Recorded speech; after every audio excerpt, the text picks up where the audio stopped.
nervous as you like.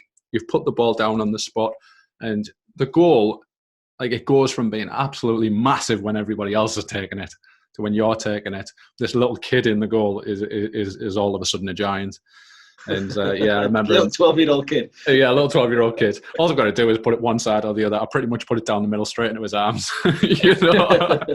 Hi, welcome to Beating the Press Through the Years with myself, Ty, and my co-host Kristian. This week we will be talking about World Cup '98. This is the World Cup when Michael Owen shot to fame with that wonder goal and the whole Beckham incident of getting sent off. I think it's a good point to start with England and how they came to the tournament. It was obviously on the back of Euro '96 and a really successful tournament. And then I remember qualifying for the World Cup '98. It was a whole game in Italy when Paul Ince with his bloody head and bandage around him, and there were sort of similarities between him and Terry Butcher. Obviously, Terry Butcher, that was just a bit early for me, and I don't know about you, probably for you as well, I'd say. But yeah, we had that, just bringing that sort of British bulldog spirit through to the which affect, through to the nation, which effectively sort of helped them qualify. But then back to France '98, and I felt there was a real good feel-good factor about England, and everyone felt they'd go far, especially after doing so well in '96. I don't know how you saw it, or. Yeah, it was really optimistic because we brought in Glenn Hoddle, and it was a bit of a breath of fresh air until the whole Eileen Drury. It was Eileen Drury, the whole disabled thing, wasn't it? Yeah. Yeah. So, but yeah, Glenn Hoddle brought a new way of playing things. We had all the impact of the pretty much new Premier League. You got the likes of the success that Man United were having around that time. You had the Arsenal team, who were, I suppose they were predominantly with the French team, but it was just a time where it was pretty much the beginning of what should have been the most successful English team that we've known in the last 30 odd years, just by pure quality that they had during that time. I remember that team and that World Cup, and I thought they played the best football an England team has played I can remember. And I thought Glenn Hoddle playing some brilliant football. The balance of the team was really good. If you remember, he played 3-5-2, and the back three was Adams, Campbell, and Southgate. Neville used to swap with him, and he'd have Darren Anderton and Lascelles as wing backs. And you talk about the whole Gerrard, Lampard, Paul Scholes. That's a few years further down the line, but Paul Scholes was playing at the time, and the team was set up for him in that he had Ince and Batty, sort of the sitters. Well, Batty would more of the four, and Ince was sort of like more box to box. But it was balanced. Scholes didn't have that defensive responsibility on him, and then you had the front two of the SAS, Sheringham, Shearer, and Sheringham. But obviously, came into the tournament. But I think, obviously Owen was brilliant, but I think it was a lot of public pressure. You know what I mean? Because people were saying, "Yeah, you've got to let him go." I think Sheringham was all right, but Shearer was obviously the main man. And then I think if we sort of, we'll talk about him a bit more. But the group stages, obviously England played Tunisia first game, and Shearer and Scholes scored, if I remember right. And I remember Scholes just scored that goal right at the end, late on, didn't he, when he curled it around the keeper. And it's weird, that's the first time. I remember the game, it was on during sort of school hours, and the teacher was like, we didn't know we were going to watch it, and at lunchtime we're going to watch it. It's like, brilliant. And do you remember those massive, big-ass TVs with a video recorder? So roll them out. Yeah. And they rolled it out, and everyone would never been so happy to roll it, because normally it'd be some like science thing. As we sort of go on, it was the Romania game. England lost the second game. Many people don't remember that. They won the first, beat Tunisia in the Romania second game, and they lost to them. Romania went 2 up. Romania went 1 up, and then Michael Owen came on, and he equalised. Equalised, then Petrescu scored late on, which meant Romania won. Then the last game against Colombia meant we got to win. But then from that Romania game, Owen started the Colombia game, and then obviously the Argentina game, and the Colombia game was when the Beckham scored that free kick. Yeah. Well, it's funny you say that, public pressure. He was under a lot of pressure from minute one, like in particular when he left out Gaza, of course, from yeah. Euro '96, and like obviously there was the whole incident where he's throwing chairs, and it was a bit of an incident. But what do you think about that? What do you think about the Gaza omission? I think the Gaza one was.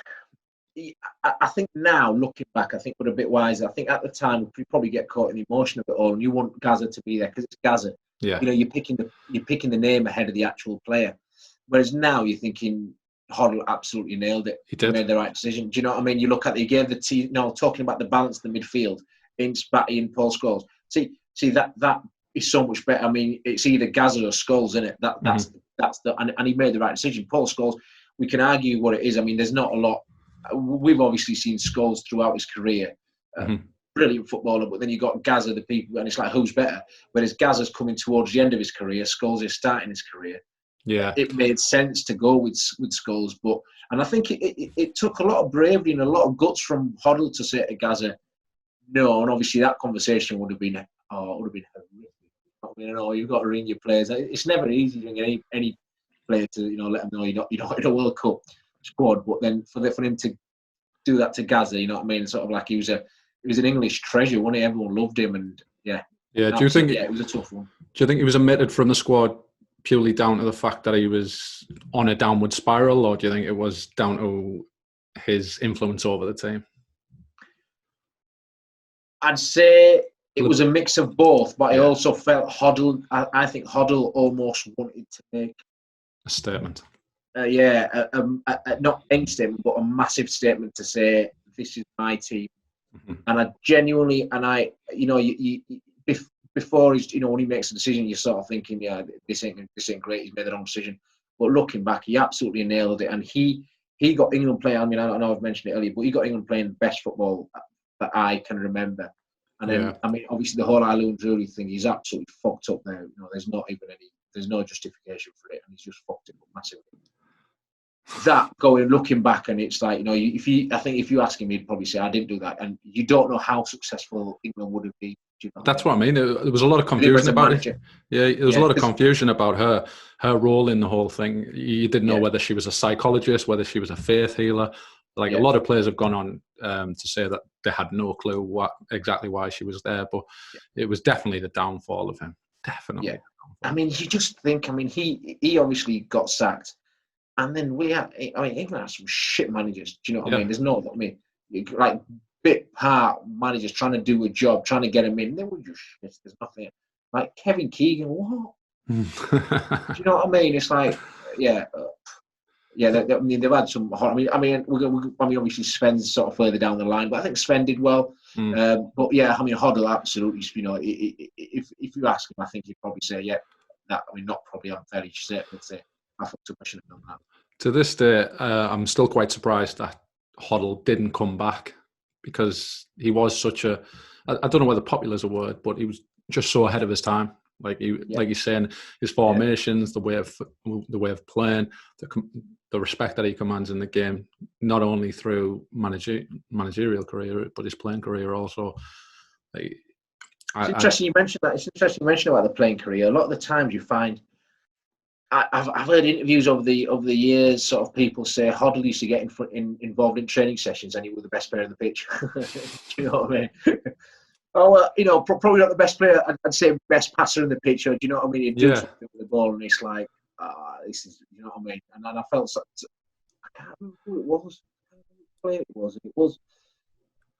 He basically said it was all right. Hoddle getting involved a bit, but then he'd put other players down. Do you know what I mean? He'd say, right, I want you to do this, but they couldn't do it. And you see, if you did that as an under sevens coach, and you kind of get it, they can't get it the seven, but he's trying to show this to elite level footballers who can't do something that is retired. Do you know what I mean? And Absolutely. It was just like he made him look really shit, and I think that didn't go down too well. But I mean, in terms of his actual management, and like you said, ahead of his time, and you know what I mean, forward thinking, he just broke the shackles from the sort of traditional English 4-4-2 system, and he went 3-5-2 progressive. Defenders playing out from the back, and wing backs, you know what I mean, got forward thinking, balanced balanced midfield, good front. Do you know what I mean? Everything was good. Yeah. And he was brave. And we were talking about Gaza being brave, leaving him out. I think it was brave leaving Sheringham out as well after the Romania game. I mean, Owen's scoring obviously helps his case, but the fact that he's still got to break that SAS partnership, it's a lot of responsibility to take that. And he obviously, I mean, I know we can say they get paid, millions, and he's managers. That's what he's making those decisions. But it's a big decision to break that SAS partnership, and then from there, obviously, Owen took centre stage, didn't he? Yeah, of course, yeah. There was it seemed like he dealt with a lot of things in such a short space of time. Like going back to like the qualification phase, you had the early defeat against Italy, where Zola just basically tore England apart.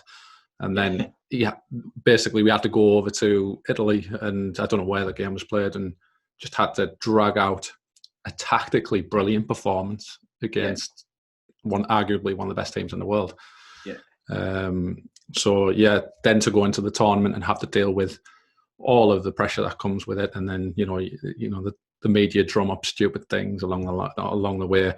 With regards to not practicing penalties. That was one of the biggest thing I remember. England don't practice penalties. Do you practice penalties? No. Why not? See, I'm gonna say this. We've obviously heard this for years, and it's gone over for the years. Every time like saying, over the tournaments we've watched, it's like, oh, you should practice. You can't replicate it. They've done penalties where they get people watching training sessions, and you can't replicate penalties. No.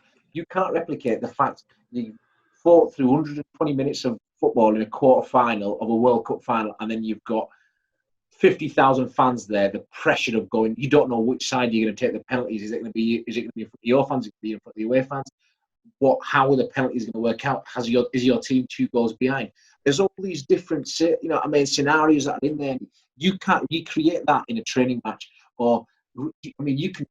We both can take penalties against the best keeper in the world in a training match and probably score. Yeah. But as you go in there, your ass goes. It's completely different. You can't replicate that walk from the halfway line to the penalty spot where you've got a million thoughts going through your head.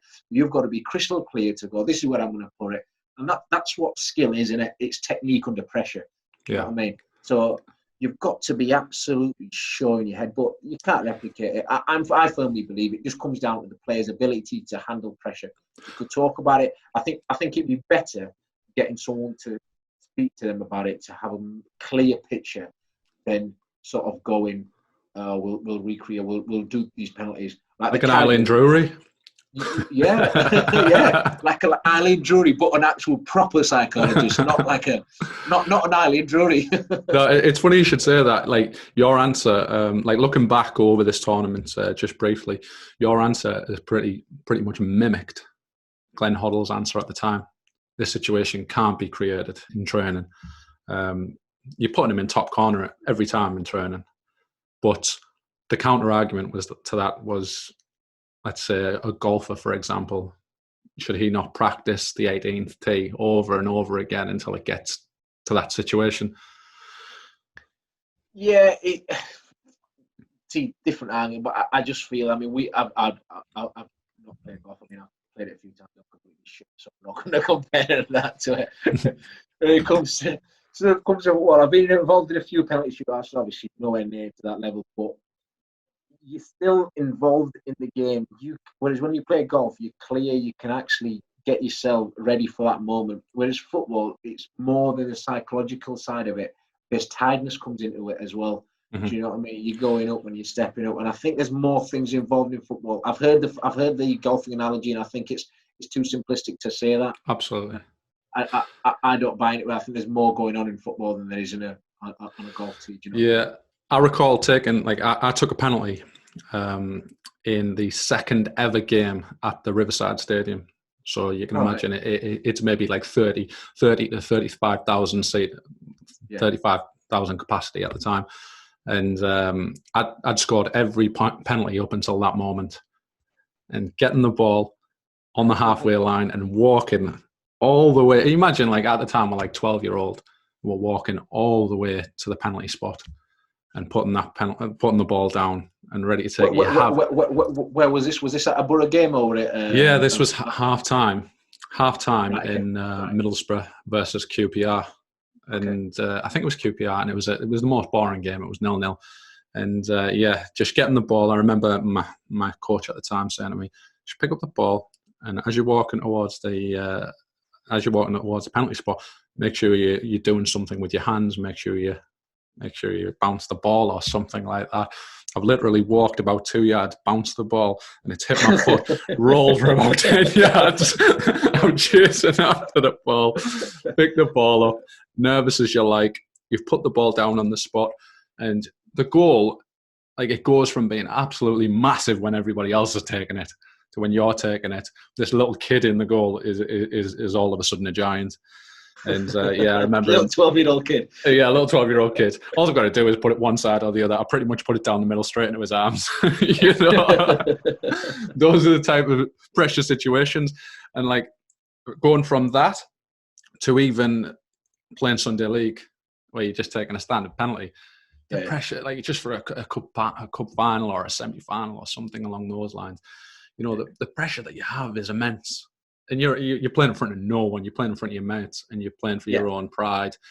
You're playing for the banters that you're going to get for the next few years. But like you say, to be taking them at that level, you can't practice for it. Moving on, the Colombia game obviously touched on it slightly, but that's when needed a win to get through, and England won with that Beckham free kick. One of many of his over the years. I can't remember. Do you remember who scored the second goal in that game? It's actually Darren Anderton who scored the other goal, and I don't know where. Like, I just remember Darren Anderton being ill or injured all the time. But that's all we talked. That's all we spoke about in the last couple of episodes. We've talked about Darren Anderton's his through ball to Gaza, and now thinking back, he done a key interception in the game against Argentina, which we'll go into a little bit later. But yeah, Darren Anderton. It's mad. I mean, I looking back, I remember Darren Anderton. I always thought he was like an average footballer, but he got a lot of caps for England, and he did a job for him on the right side. I mean, you look at Darren Anderton, he wouldn't get anywhere near England's team now.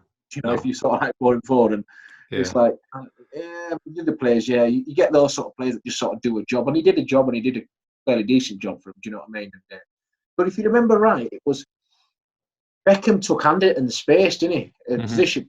Do you know what I mean? And he. It does have Darren Anderton and David Beckham in that team.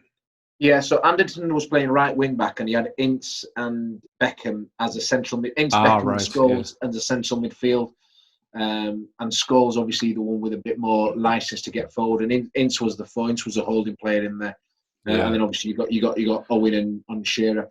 I remember when Owen were play when it was Shearer and Sheringham, everyone's the counter argument against Owen coming on was like, well, his link-up play with Sheringham is not going to be as good as Sheringham, or he won't drop into that 10 position, which Sheringham were really good at, or he's not as good as Owen's not as good as Sheringham in the air. Do you know what I mean? To again link up with Shearer, so all of them just sort of got like smashed out of the water. Do you know what I mean? When he just, absolutely. I remember the game against Thingy, he played really well against Colombia as well, and then obviously Argentina.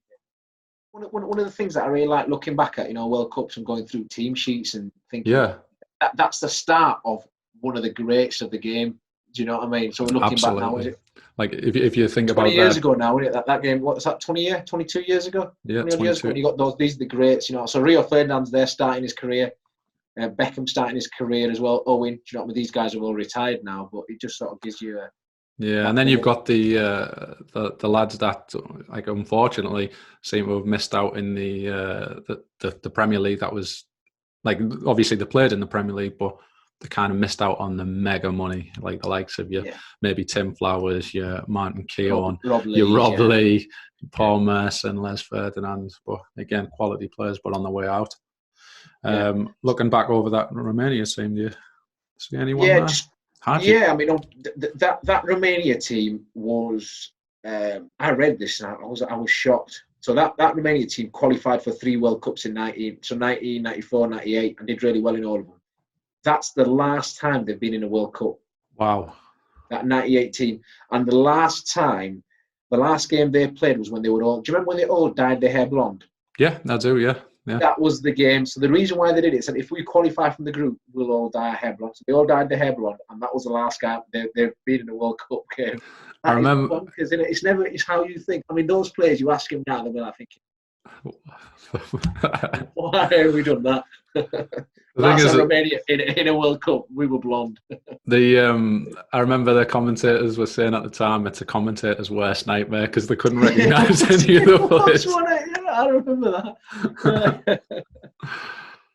So I suppose we better talk about some other teams that were in the tournament. Yeah, absolutely. I think host France. I remember France. I mean, obviously, before the tournament starts, you talk about newcomers and all that, and hosts.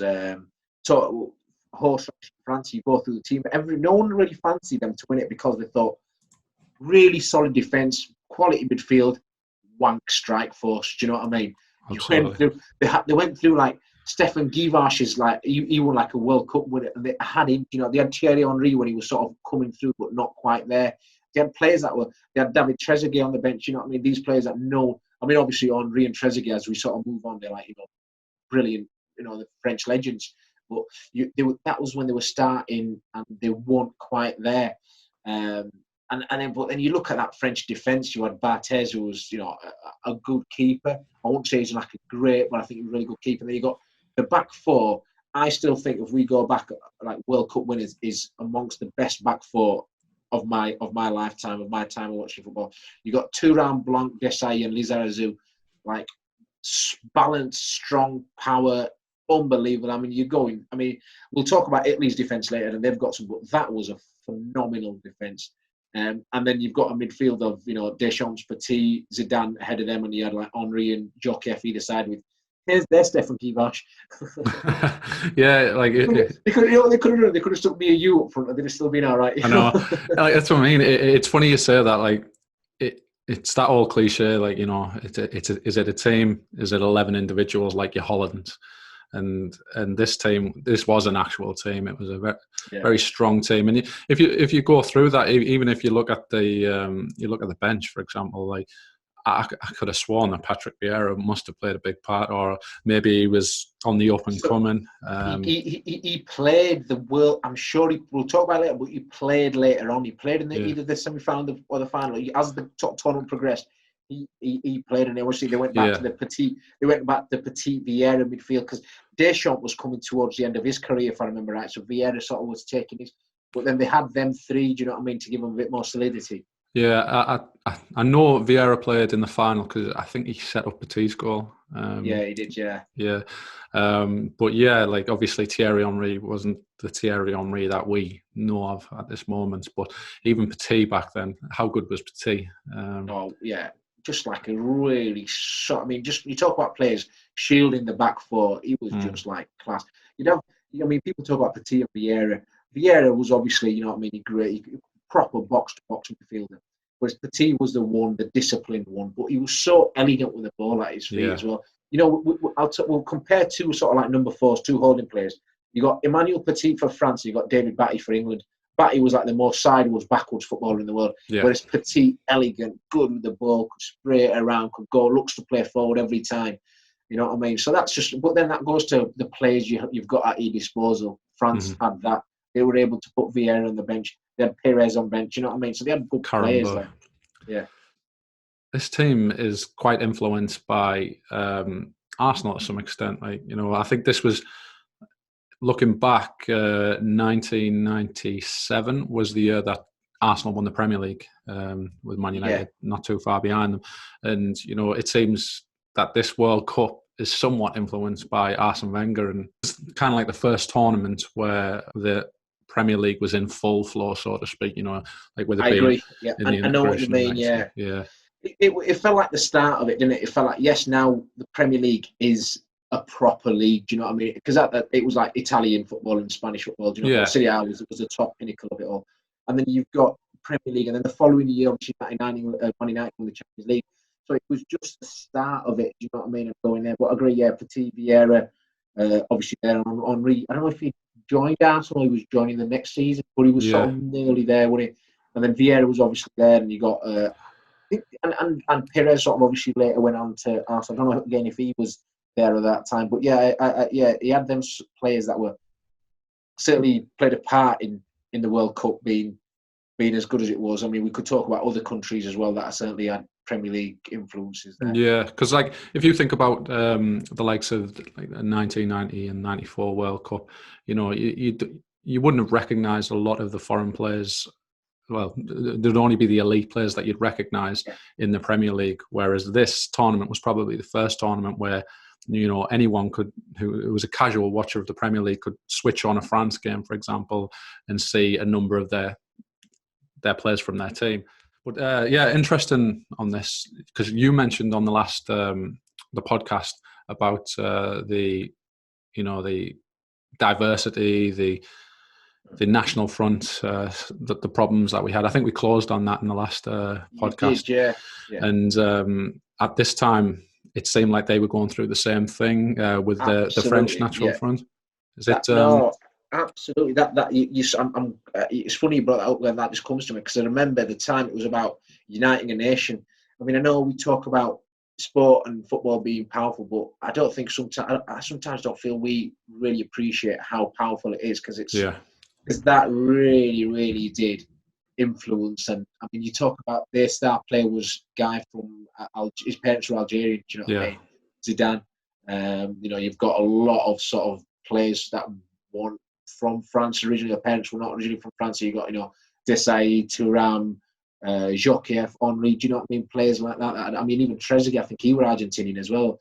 Bernard Lamar. So there was a real mix of cultures and ethnicities that just were like united by one goal to win the World Cup for France, you know. Absolutely. And I think there was a real coming together, and you sometimes think moments happen like that. And I thought, yeah, Zidane just sort of like, you know, like he was one of my all-time favourite players. I think that moment, the fact that he was a Muslim,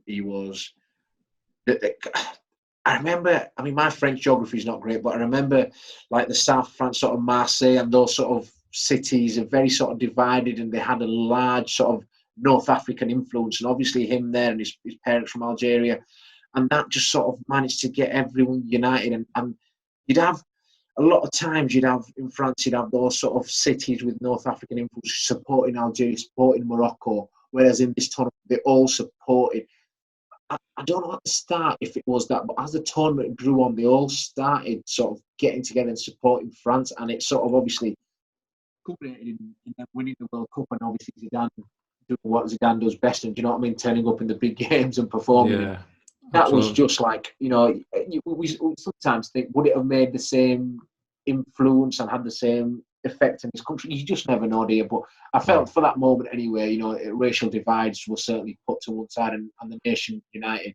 Yeah, well, I mean, we were obviously never there, but that's the sort of, you know, stories that we were getting from there. Obviously, England's tournament was actually short-lived. Would you say that it was a successful tournament? Like, do you know, you look back, I mean, England seemed to have been involved in a lot of unlucky tournaments, and that definitely was an unlucky tournament. I mean, obviously from Michael Owen's goal, you know, brilliant. I mean, we can throw all the superlatives we won at it. It was just like brilliant, do you know what I mean? And he's gone, and I can look back now. I remember Beckham getting the ball in midfield and just sort of like playing that ball. He got a late tackle, but the refs just put up an advantage.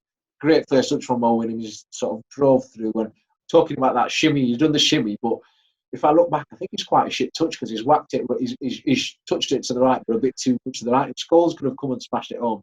But then he's just sort of, get out of my way, and I'm going to nail it. It's funny you should say that. Like, I kind of feel like he kind of meant that touch just to kind of sucker and draw the keeper into bringing himself out a little bit. I think he had in his mind how he wanted to finish the goal. But maybe we'd have to look back on it, maybe just to see if it was such a bad touch. I think the reason why he had that bigger touch, he could trust his pace, knowing full well, I can kick it that far, my pace will get me there. Do you know what I mean? That's, you know, we're talking about him not being technically brilliant. I think we watched him a lot. A lot of the times he'll make a mistake, and what we'd call now as a technical mistake, but his pace would get him out of it. You know, we talk about defenders' pace getting them out of trouble. His pace would get him out of it. So if he's gone to the right and and he's knocked it too far. He's basically getting there to shoot, or and that was a really good example of that Argentina game. I think it was quite early in the game, wasn't it? It was, yeah. And then because obviously they took the lead, didn't they? They took the lead through a penalty. Yeah, it was like a miraculous penalty. Yeah, Batistuta won it, and he just sort of and I think Simeone got his hands to it as well. Then he's equalised, and then didn't we go ahead? We went ahead as well, didn't we? Because Owen got fouled, didn't he, for the penalty? If I remember right. Yeah. But then we've gone ahead there, and it looks like brilliant. We've got a real chance of going through, because the thing was, Owen had him on toast. You could see every time he got the ball, the defenders were shit scared of him. And then they get a free kick, and I'll tell you what, one of the best free kicks I've seen at World Cup. Yeah, because you get it there, you think it's going to be a shot, and it's gone. And I'm watching it, and I'm lost watching it, thinking, what the fuck have they just done here? It's gone ping, and Javier Zanetti puts it in top corner with his weaker foot as well. Yeah, well, looking back, I've watched a documentary. I watched a documentary a while ago, and I remember that they said that they practiced this free kick a number of times in training, and it never once came off. Obviously, this is meant to go on to Zanetti's right foot, but I think he ends up bending it in the top corner with his left. Yeah, it's left foot in it. Yeah, so it goes over. And he's just peeled off there. It's a beautiful call. Like at the time, I remember being very critical. Of the fact that they were unable to pick that man up, but it's just one of those things where you just practice, and it just happens to come off. But going back to the Michael Owen goal, that Argentina team, from what I remember, the defense, it was a solid defense, relatively solid. I mean, they have Ayala, they had Javier Zanetti. I don't know if Zanetti played in midfield, but I mean, we're talking. I mean, we talk about players that went on, the true greats of their generation. I mean, Argentina had quite a few in this game. You got Batistuta, Veron, Zanetti, Simeone, obviously, now as a manager as well. Crespo was about Ariel Ortega, Ortega, some quality top players, like sort of, you got players, you got players that can play over in any generation, and most of them can. Do you know what I mean? And I remember quite easy doing it now. Yeah, I remember thinking during the game, it was such an open game. It was obviously the start was explosive. It just was unbelievable. And I just remember thinking that we are in a game here. We are actually competing with the likes of Veron, Ortega, Batistuta. We're actually in this game with the limited players that are the David Baddies of the world. And we were just constantly in it. And like you say, every moment that Michael Owen got the ball, they were absolutely terrified. In particular, that goal earlier on. And it just so happened that the David Beckham incident, which we're about to see, killed any kind of momentum that we would have had. If we look at this incident now, do you think in this day and age with VAR, that kick out would have been given as a red card? Or do you think it would be more of a petulance, a little bit of yellow card? I'd say petulance and yellow, but that referee, Kim Milton-Nielsen, wasn't he? He's just got that arrogance about him of I am the referee, I'm in control, I'm in charge, and the way he just sort of that could have easily been a yellow. Do you know what I mean? But the whole sort of petulance thing, I think, has gone right. Yeah, a little. It's not the different time. It's not a kick out. It's a flick. It's not a kick. It's a flick. Let's just get it right. He's not going to injure him doing that. Do you know? I could do the same to my 3-year-old daughter. She ain't getting injured with that. Do you know what I mean? In the press, in the aftermath, David Beckham took an absolute beating. Yeah, absolutely. And do you think, because looking back, you can see, you can actually see the Michael Owen autobiography where he states that he still holds some form of resentment towards David Beckham. Now, I don't feel, to me, I can't look back at that like Michael Owen does, because I'm not Michael Owen. It wasn't an opportunity where he was at his peak, and I'm always going to see a World Cup, but he's not going to get to play too many World Cups and be that kind of an influence and playing at that level. Do you think he has some kind of justification towards the? Yeah, I think it's. I mean, we're Liverpool fans, anti-Man United as much as you can get. But I think looking back, you can't blame Bet. I mean, he was young, he was petulant. Do you know what I mean? He's flicked. He's obviously learned from his mistakes. But I think it was. You're no guarantee that even if you got Beckham there, firstly you win the game. You're still 2-2. You might still lose the game. You still might go to penalties. You still lose the game. you get knocked out in the next round. There's some top teams left there. England won the best team in the tournament. Do you know what I mean? It's not like, don't get me wrong, they played some good football. They were not the best team in the tournament. Let's not forget that. Everyone sort of seems to think, if Beckham didn't get sent off, England would have qualified the next round. And they won. They won. There were teams that were more unlucky than England. Yeah. And just we'll talk about the penalty shootout. England obviously fucking it up again. You talk about. I remember the commentators. It's weird how I remember the commentary team, right, Keegan? I'll tell you why. It comes to the Batty penalty at the end, but just coming up to that, Owen stepped up. You're nervous. You're watching England. You obviously want them to do well. You want them to go through. Shearer smashed and nails his penalty.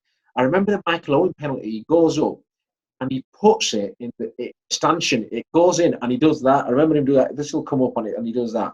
Yeah. And then the David Batty penalty. The commentator asked Kevin Keegan, you've known him. Will he score? And he's stepping up. What do you want Keegan to say? You want him to say, yeah. I was like, 15 or something. I was like, what do you want him to say? He's like, yes. And then he misses. And then Keegan's like, oh no. So that's England out. I think it'd be a good time to start talking about France. Seeing as with the host, I will talk about Brazil as well. They're obviously played a big part in the whole tournament. Seeing as with the losing fans. But France. Obviously qualified for the group. They pissed it.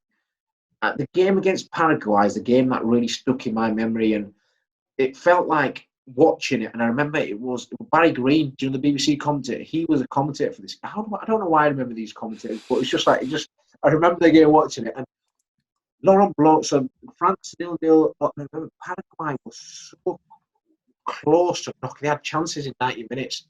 And then it went to golden goal, and you're thinking, basically, you lose here, you're out. You concede a goal here, you're out. And that's the host nation. We talked about, last episode, we talked about host nations have got to sort of stay in, and that's like the first knockout. This is like France, you're a major nation, you've got to. And I remember Laurent Blanc's goal, when he scored, it was hard, not back, it was a great little volley. The relief and the sort of, you could just see the fans, the management, the players just all went to him, and that was the moment where he just went, they've got a chance here. Do you know what I mean? It's like so much pressure has just been released off them. And that just more, I think France Paraguay doesn't sound like a game, but I remember the game, how they came about it, and getting through the sort of golden goal and through the next round. It was a tournament for France, like you said, that they didn't have any like out and out striker that stood out. If you think back to, was it the quarter final where Thuram? You think where the goals coming from? So you've absolutely. So we talk about they pretty much won the World Cup without a forward. So you got the next game, which was obviously close to my heart, Italy against France in the quarterfinals. Just to give you a bit of background for anyone that's interested, listeners, hopefully you are, because you're still listening. We played. I was at work experience at the time. And we were away away. It was the first time I'd been away as well, without the family. And it meant I was missing the Italy-France game, and I was listening to it on radio. So heartbreak when Italy lost on penalties again. And this time it was Luigi Di Biagio. But that game just sticks in my memory, because I remember it was goalless, there was nothing in it. Both teams sort of had half chances, and Zidane was still at Juve at the time. And Italy had Gianluca Pessotto doing a man marking job on him, because obviously Juve was a really good man marker. And just going back to the Italy, we talked about France's back four earlier. Italy's sort of, they were playing sort of like with wing backs, similar to England actually, and they had Maldini, Costacotto, Nesta, and Cannavaro. But I think Giuseppe Bergami showing there, but Bergami was sort of towards the end of his career then, and Nesta sort of obviously came there. But that team, and then you've got Vieri. Roberto Baggio was sort of coming towards his end as well. Vieri was like the sort of main focal point at the time. Joe Baggio played the odd game here and there, but I remember the penalty, coming back and then sort of listening, watching the game again. I was out in this camp and we just got beat on penalties and literally nothing. No, everyone else were England fans. I was like, why are you an Italy fan? Now we just crushed them, losing the quarterfinal, World Cup qualifying on penalties, and then trying to explain to someone. But I think people talk about England and how they're unlucky with penalties. They're not as unlucky as Italy. Italy lost the 1990 World Cup semi-final on penalties. to Argentina. They lost the World Cup final '94 on penalties. Lost a quarter final to France on penalties. They went out Euro '96 with Gianfranco Zola missing the penalty in the group stages. So Italy had a lot of bad luck with penalties, but then ultimately in 2006 it turned. But that's for a future episode. But yeah, so that was Italy out, and I think moving on, it was semi-final time, wasn't it? I mean, that's the sort of games we'll talk about, I think. Yeah. Well, if you go briefly, you had another game of the tournament, which was the Netherlands versus Argentina. Sorry, yeah. And that sticks in my mind because it was ultimate. It felt like redemption, being an England supporter, seeing Dennis Bergkamp rifle in probably one of the best goals I've ever seen in the 90th minute, just to rub salt in the Argentinian wounds. Sorry for anyone Argentinian who's watching, by the way. Yeah. So, but no, that game, the Bergkamp goal is the one that sticks in your head. I mean, I remember Frank de Boer, left foot in his own half. He's played I mean, you talk about long passes and diagonals and long balls, but that was just a brilliant pass. And then the touch from Bergkamp to kill it, and then the little bounce, and then the outside of right foot. It was just like majestic. You know what I mean? You go through and you're thinking, you know, if anyone doesn't like football, you show them that goal. If they don't like football after that, they'll never like football. You know, it's just that is it. That moment there, it was just like so many people. I mean, look back at it now, it's still iconic. And even after Bergkamp scores, you sort of see him put his arms up in the air, thinking, "Have I just fucking scored that goal?" Let's click on the Croatia-Germany one as well. I think that's interesting. I mean, it was another one where Germany got sort of, and this Germany team wasn't great. Yeah. We talked about the last one, so they weren't great. But this was, just to give Croatia a bit of background for the listeners, that was Croatia's first World Cup tournament, and they ended up finishing third in it. But you look through some of those players, I mean, you got Zvonimir Boban, Davor Suker obviously sort of went on and, you know, did brilliant things, you know, and you got Mario Stanic, Robert Gianni, that wonderful left foot of his, you know, you got some Prozineski as well. I think he was coming towards the end of his career, if I remember right, around that sort of time. Yeah. But then if you compare to the German team was pretty shit. I mean, you look at Matthias towards the end of his career, Klinsmann towards the end of his career, you know what I mean? And you've got the rest of them, Michael Tarnat, Jens Jeremies, Thomas Hessler. These were like sort of okay players, but they're not like, you know, not like German great. So the 3-0 was a fair reflection of the game. Absolutely. So, you know, you move on, and then, but then I mean, obviously it was great for Croatia. Well, first, you know, newcomers to the tournament. It was. I think they were the only independent nation at the time. Yeah, absolutely. And obviously Davor Suker was ridiculous. He was actually the player of the tournament. Not the player of the tournament. He was actually the top goal scorer in the tournament, wasn't he? He was, yeah, you're right. Goals. And then just sort of moving on to the semi-finals, we'll start with the France-Croatia game. If you remember, it was Davor Suker who scored first goal for Croatia, wasn't it? I remember Croatia went 1-up anyway. And then it will have been Suker. Yeah, it was. Yeah, it was. Yeah, a good guess from me. and then you know, we're talking about France didn't have a forward, and I remember the commentators in that game as well saying France don't have a forward, and I think didn't they have man sent off as well? Yeah, they got a man sent off after they went 2-1 up. Did they? Right. Okay. Yeah, I remember this. But I remember he went off. Suker had given Croatia the lead, and everyone's thinking. And if I remember, was it early in the second half? That Suker scored as well. Yeah, just after half time. Memories bang on. It's weird how I remember stuff. I fully remember my daughter's birthday, but that's sorry. So yeah, so he'd scored, and the commentators were banging out. France have not had a forward all tournament. They've sort of scraped past Paraguay with a blank golden goal. They've beat Italy on penalties. When they've come up against anyone decent, their forwards haven't come to the party. There's nothing. Where the goal's going to come from?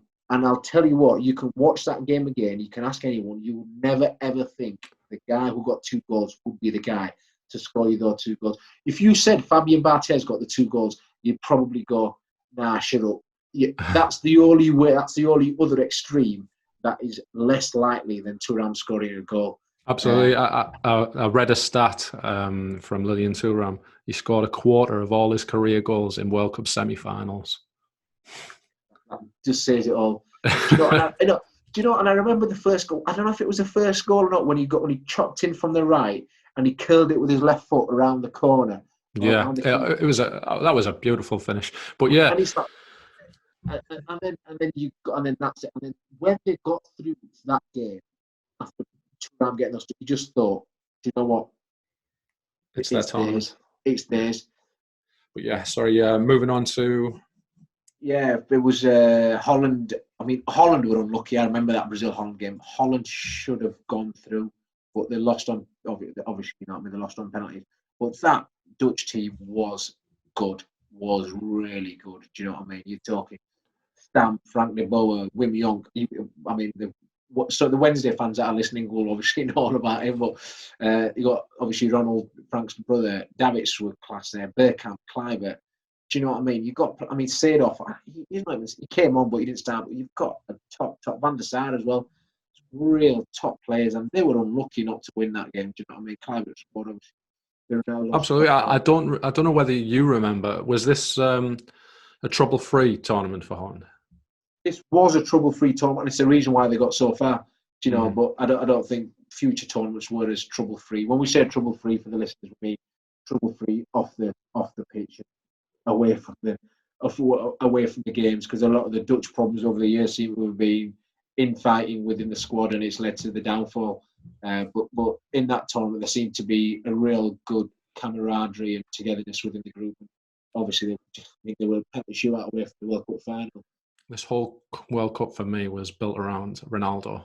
And again, R9, just from the moment that, you know, all the trailers were announced and you've seen the Brazilians and, you know, running through airports and what have you, and just having Ronaldo with them blue boots, the iconic blue boots of those World Cups, I went out and got exactly the same pair.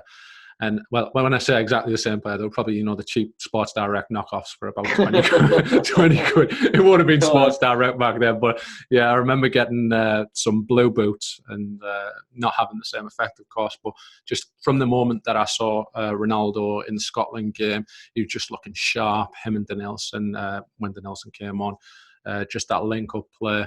And just as the tournament went on, he just got better and better, and you can see the iconic step overs and what have you. And then, obviously, like, I'm skipping past quite a lot of it because, you know, he was the player of the tournament overall, and you're right.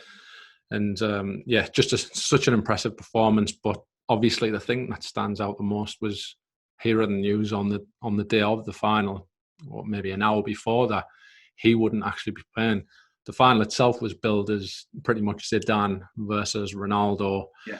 And in all honesty, you thought that Ronaldo was going to come out on top because as we went on, we mentioned that France didn't have the forward line that effectively that Ronaldo brings Brazil. And obviously there was that announcement before the start of the game, which was kind of devastating to everybody, all fans around the world. Because I'm pretty sure that France wouldn't have wanted to win the World Cup in the circumstances that surrounded Ronaldo, even though they probably wouldn't care. But obviously that moment seemed to overshadow the start of what was. Do you know when you got to the final? Were you? I mean, I was obviously I was Team France. You know, once Italy, even though they're not Italy out. This is going to sound weird, but I've always sort of been less so as the years have gone by. But after Brazil beat Italy in World Cup '94, I did not want, and everyone sort of sucked them off. No, I was exactly the opposite. And I was like, I'm anti-Brazil. I mean, I could not but love Ronaldo. Like throughout my childhood, throughout my life, I've always liked to think of myself as a skillful type player and what have you. I'm not a skillful player whatsoever, but I love beautiful football. And you know when your dad and your family members are talking about the Brazilians of the past, you kind of romanticize them with their memories, and you're almost wishing it upon the modern day Brazilians. Yeah. Now they can't compare, from what I gather in the videos that I've seen of the past Brazilians. You go through the team, you've got the likes of you've still got the likes of Dunga, you've got your Leonardos, you've got your Sampaos. Although they are technically good players, they're not on the level that you would associate traditional Brazilians, that really skillful type players. But you're kind of wishing it. But Ronaldo was that player. Ronaldo, Rivaldo, those were the type of players that you are wishing well. And just I don't know what it is about Ronaldo himself. I don't know whether he kind of had a nature about him, a friendly face, and he was just that whole phenomenal. goofy teeth, the whole sort of thing. Yeah, and was it this World Cup? No, it wasn't this World Cup where he had the haircut. But yeah, he's I just wanted him to win so bad because he was Ronaldo. He was my favourite player. He was the best in the world at that time. I just felt like I've always sort of wanted underdogs to win, and I wanted it for France. And I was always sort of team Zidane over Ronaldo. I always thought Zidane was the best player in the world. I mean, Ronaldo as a forward, brilliant. But I think Zidane just made me.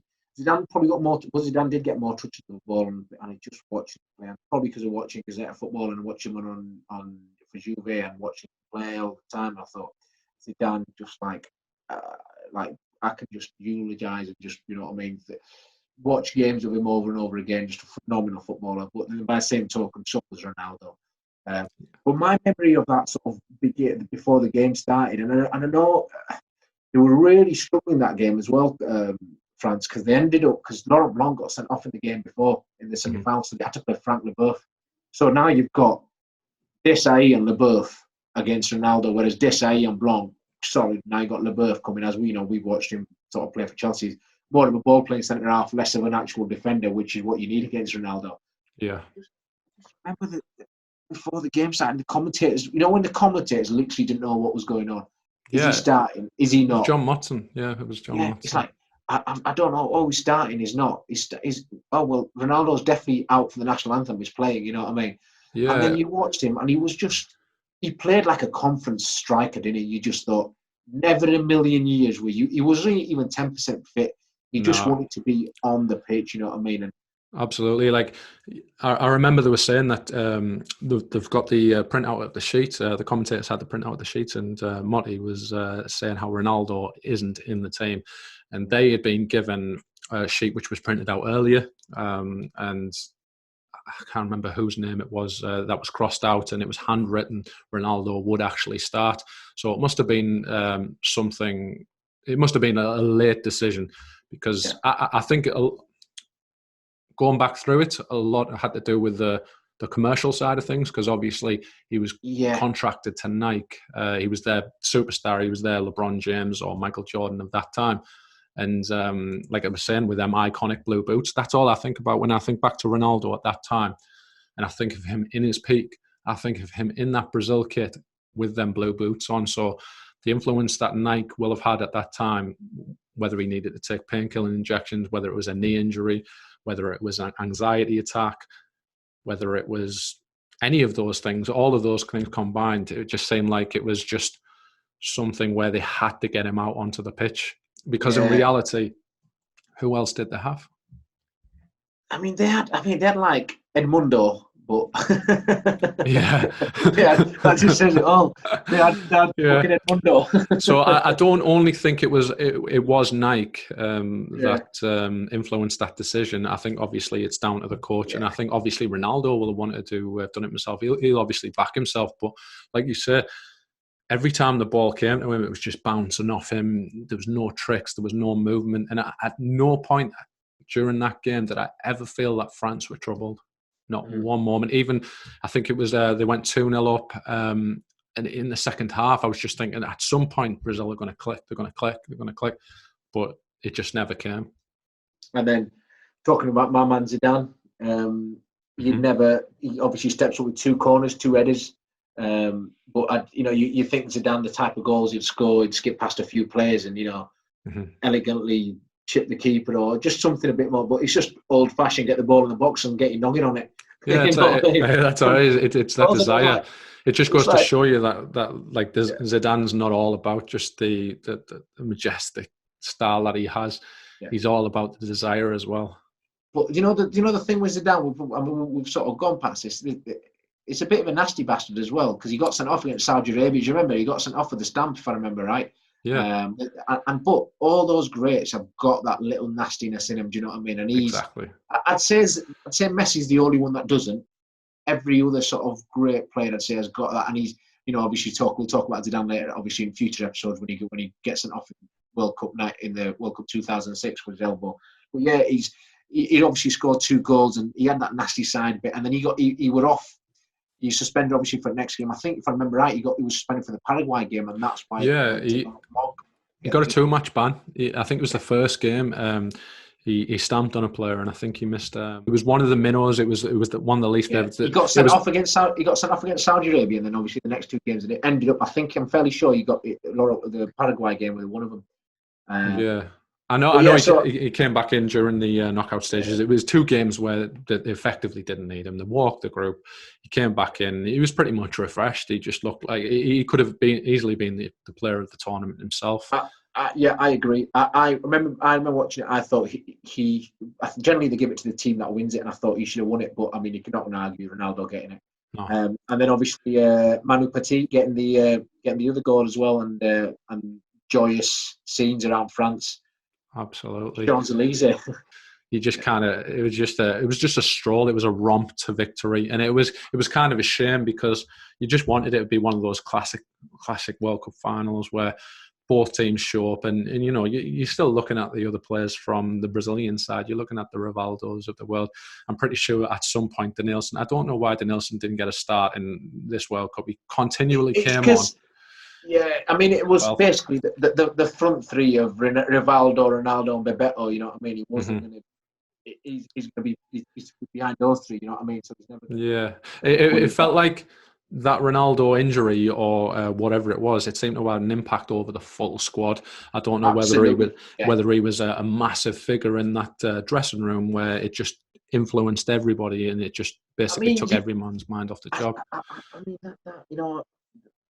Till this day, I can't think of a major game, and I talk about major game, any knockout tournament game, any Champions League sort of knockout game, where there's been that much sort of drama before a game with a single player and how it sort of affected the rest of the game and the rest of the team. Can you imagine? You know, you talk about match preparation being perfect and right. For World Cup, it's got to be even better and even sort of not a single thing can go wrong. Literally everything went wrong, and then you've got players and teams that just don't know what's.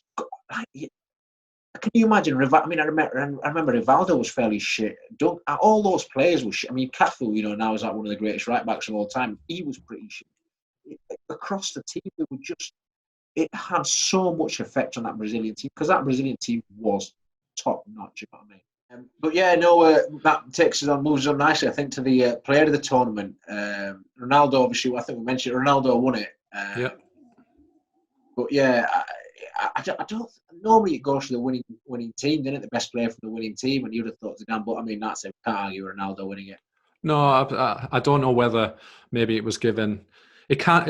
It'd be unfair of me to say that it was given out of sympathy. I think he deserved to go home from the World Cup with something. Yeah. It was kind of like Messi in the more recent World Cup where I think he got player of the tournament when in reality he shouldn't have. Maybe it was one of those instances. Do you know, we talk about little things that stick in your head in memory. Like mine was, I remember Brazil losing the World Cup, and then on the presentation, they give the golden ball to the player of the tournament. And I remember Ronaldo got it, and his face was just so sad. He's like one of the best players of the tournament. Just like, I literally don't wish. We always finish on the team of the tournament as well, don't we? Yeah, so the team goes Fabian Barthez in goal, Roberto Carlos left back, Frank de Boer centre back with Marcel Desailly centre back. You've got Lilian Thuram right back. It's a bit more balanced than the last World Cup. You've got you've got Rivaldo on the wing. You've got Michael Laudrup on the other side, Zinedine Zidane and Dunga in centre midfield. And then you've got Ronaldo and Davos Suker up front. It's pretty straightforward, really. Do you know that team? I can't argue with it because it's so fucking balanced. You know, yeah, it's you got that's a good. But I mean, probably Rivaldo and Michael Laudrup aren't going to be too happy playing out wide. But you know, that's what you're playing. Yeah, I mean, you got Thuram as well. I thought, you know, you could have easily played alongside Desailly and then get Cafu on right. But I think Thuram played centre half later. I think Laurent Blanc would probably be the only omission apart from like if he hadn't got sent off. Maybe he'd have completed the threesome. That was the. Yeah, I mean the other one. I mean, England fans would probably argue is maybe Michael Owen, but again, you've got them two. Ronaldo, top best player of the tournament, top goals, top fixes. But then you've also Christian Vieri and But no, that team, I don't know about you. I can't really argue with that. I think. No, I can't argue with that. But yeah, I think that's a good time to wrap up this week's podcast. Next week, we will be moving on to Euro 2000, when I truly felt pain from. I mean, I know we talk about 94, but golden goals in Euro 2000, that was pure pain. And the first time I realised I had a bet, but I realised I didn't have a bet, but I found out I had a bet when I got to school the next day. So that's for next week. And the ultimate England disappointment, of course, begins. So yeah, I'm Kristian. This is Ty. Thanks for tuning in. listening.